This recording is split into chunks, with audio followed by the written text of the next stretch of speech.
आज से पूरे बिहार और पूर्वांचल में छठ महापर्व की रौनक शुरू हो गई है। हर तरफ छठ के पारंपरिक गीत सुनाई देते हैं। 4 दिनों का छठ महापर्व आज नहाई खाई से शुरू हो गया है। आज जो भी व्रत करने वाले पुरुष या स्त्री हैं, बिना नहाए कुछ नहीं खाएंगे। आज से व्रत वाले घरों में पवित्र और सात्विक भोजन ही बनेगा। साफ सफाई का पूरा ध्यान रखा जाएगा और स्नान के पश्चात ही व्रती जो व्रत करने वाले स्त्री पुरुष हैं, वो चने की दाल, लौकी और चावल ग्रहण करेंगे।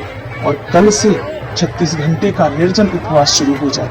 कि छठ माता या सूर्य षष्ठी व्रत में सूर्य की पूजा क्यों की जाती है? अगर सूर्य की पूजा करते हैं तो साथ साथ में छठ मैया की पूजा क्यों की जाती है? छठ मैया का पुराण में कोई वर्णन मिलता भी है या नहीं? सूर्य और छठ माता का आपस में संबंध क्या है और कब से यह छठ का व्रत मनाया जाता है, इसका महत्व क्या है? अगर ये आपको पसंद आए तो वीडियो को लाइक करें, शेयर करें मेरे चैनल को अपने फैमिली और फ्रेंड्स के साथ। और अगर अभी तक आपने मेरे चैनल को सब्सक्राइब नहीं किया है तो प्लीज इसे सब्सक्राइब करें, बेल आइकन को जरूर क्लिक करें, क्योंकि जब भी मैं कोई नई वीडियो अपलोड करूं तो उसकी इन्फॉर्मेशन सबसे पहले आपको मिले। 4 दिनों तक चलने वाला छठ का व्रत दिवाली के 6 दिन बाद मनाया जाता है।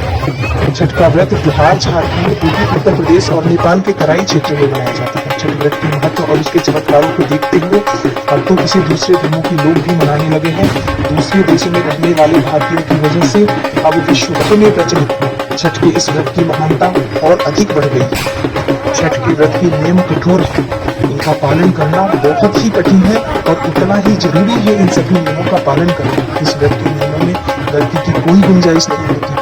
इतने कठोर नियमों के बावजूद इस व्रत को पुरुष और स्त्री समान रूप से करते हैं और पूरी श्रद्धा और विश्वास के साथ करते हैं और अपनी सभी मनोकामनाओं की पूर्ति भी करते हैं। छठ में कोई मूर्ति पूजा नहीं होती, सिर्फ आस्था और विश्वास का महापर्व है छठ का व्रत।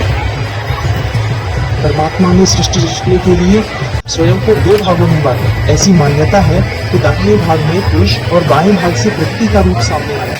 ब्रह्म वैवर्त पुराण के प्रकृति खंड के अनुसार सृष्टि की अधिष्ठात्री देवी के एक प्रमुख अंश को देव सेना कहा गया है। प्रकृति का 6वां अंश होने के कारण देव सेना का नाम सृष्टि पड़ा।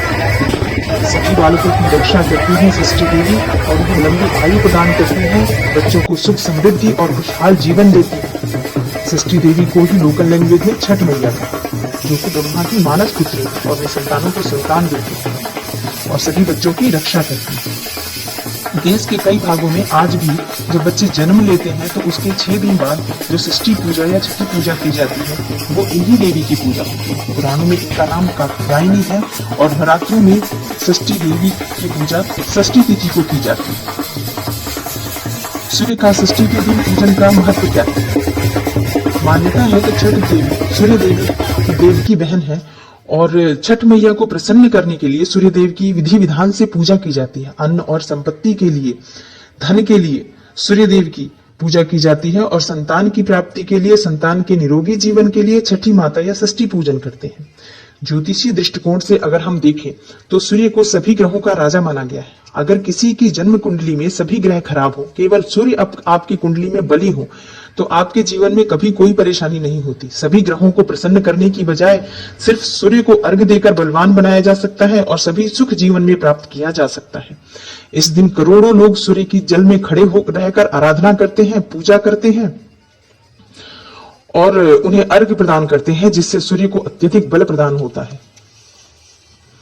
छठ पूजा के 4 दिन के इस महापर्व में पहले दिन नहाय खाए होता है, दूसरे दिन खरना होता है जिसमें पूरे दिन व्रती निर्जल व्रत रहकर शाम के वक्त चावल और गुड़ की खीर बनाकर खाते हैं रोटी के साथ।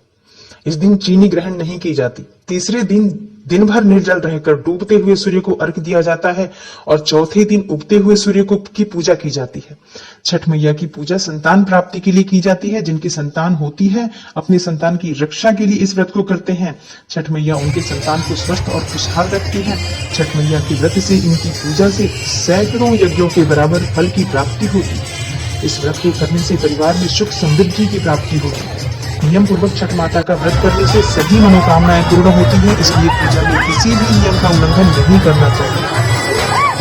पूरे विधि विधान से और नियम से इस व्रत के सभी नियमों का पालन करते हुए अगर आप इस व्रत को करते हैं तो इसका फल जो भी आप चाहते हैं, जिस भी मनोकामना से आप इस व्रत को करते हैं, वो जरूर पूरा होगा।